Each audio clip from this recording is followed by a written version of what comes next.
keep blocking Jadarius Green McKnight into the stands. Extra push there. I think the ref just didn't see that. That could have easily been a 15-yarder. And then the extra push. Oh, boy. He's lucky his buddies are all around him because the refs couldn't see anything. Poor Water Girl right there is right in the middle of the action. I tell you what, yeah, that could be a penalty. Right you cannot do that. Third down and 4. Here comes the blitz off the edge. Pass. There you go.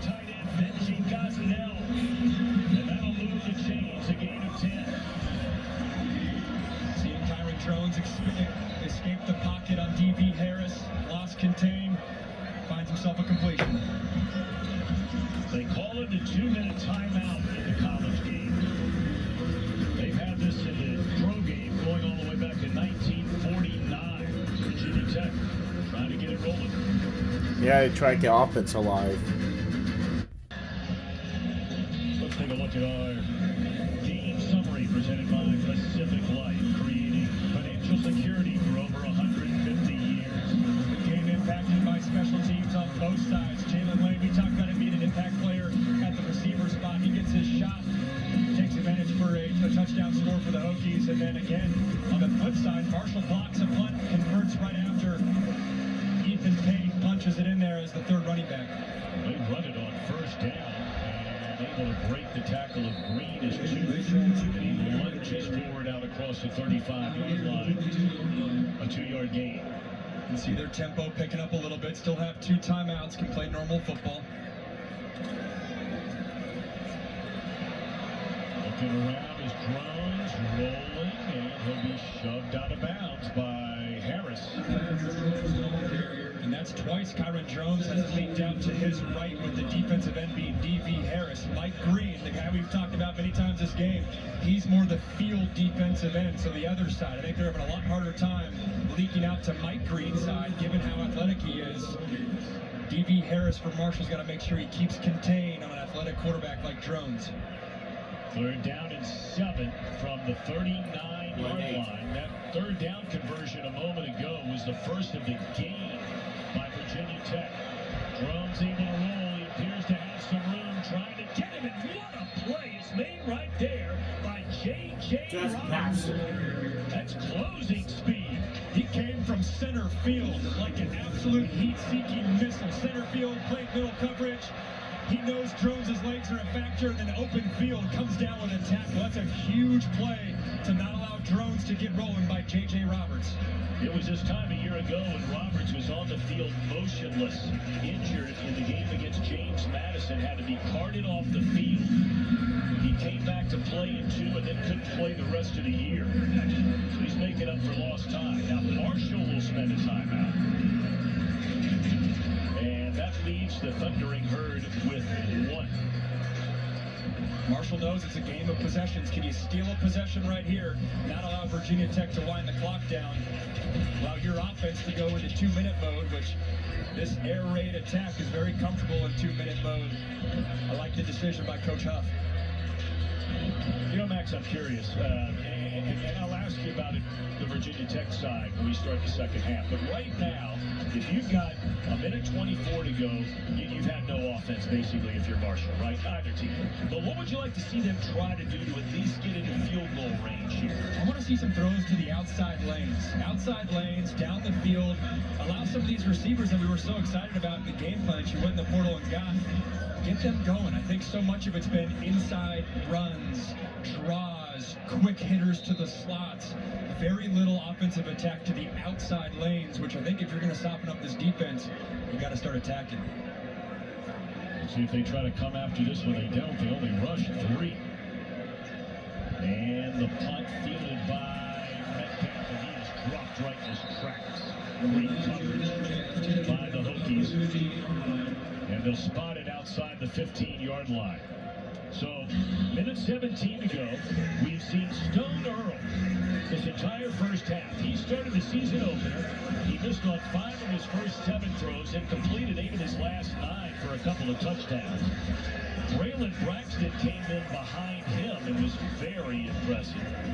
7 of 11, 141 yards, a couple of touchdowns, including a 67-yard bomb. And right now, take what the defense gives you. Just can't make the critical mistake. Give your teammates. Oh, that's some defense right there. There we go.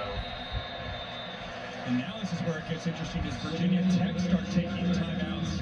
Yep, to keep Marshall's offense honest, especially with Marshall's offense being backed up. You want to make sure Marshall continues to execute, especially if you have a dicey punt here potentially coming up with this offense being behind the sticks.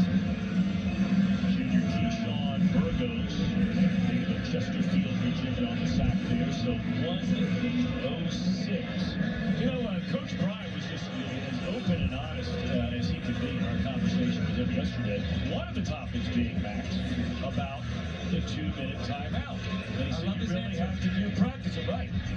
I love his answer. I thought it was, 2-minute timeout. Football fans, we know it from the NFL, so it's not necessarily groundbreaking, but I asked a great question. How does it change your approach? And he said, honestly, it was a psychological element where when you're midway through the second quarter or midway through the fourth quarter, if there's a play where you may have called you might have a slight accident or a slight mishap, and you might have not called a timeout with that, like in years past, because you want to hold on to your 3 timeouts. Nowadays, you might call that timeout because now you basically have a 4th timeout. Right. And you basically have one more get out of jail. At least this defense played better If than you're last midway through a quarter, you can get your team out of trouble.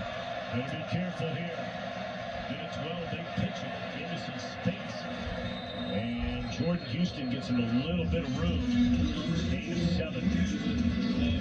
So it brings up 3rd down and 10. And a timeout called again by Virginia Tech. So they're out of timeouts. Yeah, you're seeing the cat and mouse game. Last possession, Charles Huff calls a timeout to give his offense another possession. Didn't start off hot, and then now Brent Fry is calling timeouts to keep the Marshall offense honest.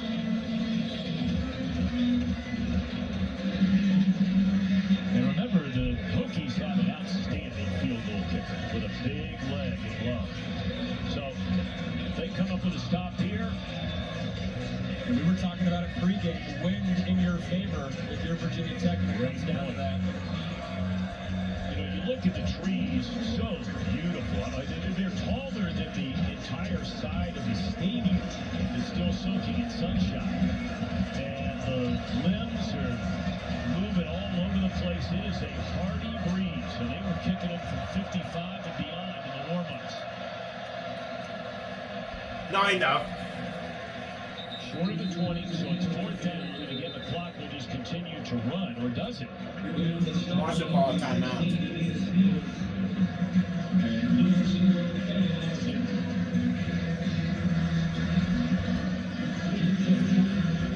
This is interesting. I don't know what they're stopping for.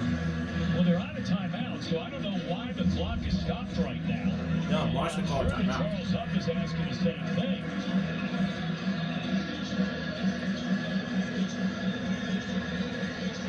I don't know why the clock is stopped, and on paper, Charles Huff should be yelling at those guys, not telling them about the university. Lost his helmet during the play.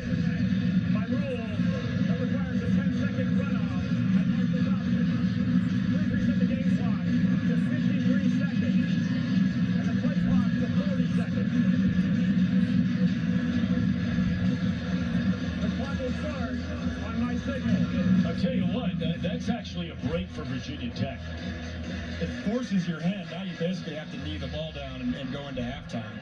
Well, I mean, right there, it would have been far less than 53 seconds had that clock been allowed to run. Did they say they're running it down to 43 or 53? It was down to 53, and then they're running it.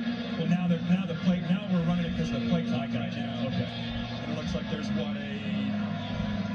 12-second delta, which is not enough, in my opinion, to make a drive on the back end. Let's see whose helmet comes off here.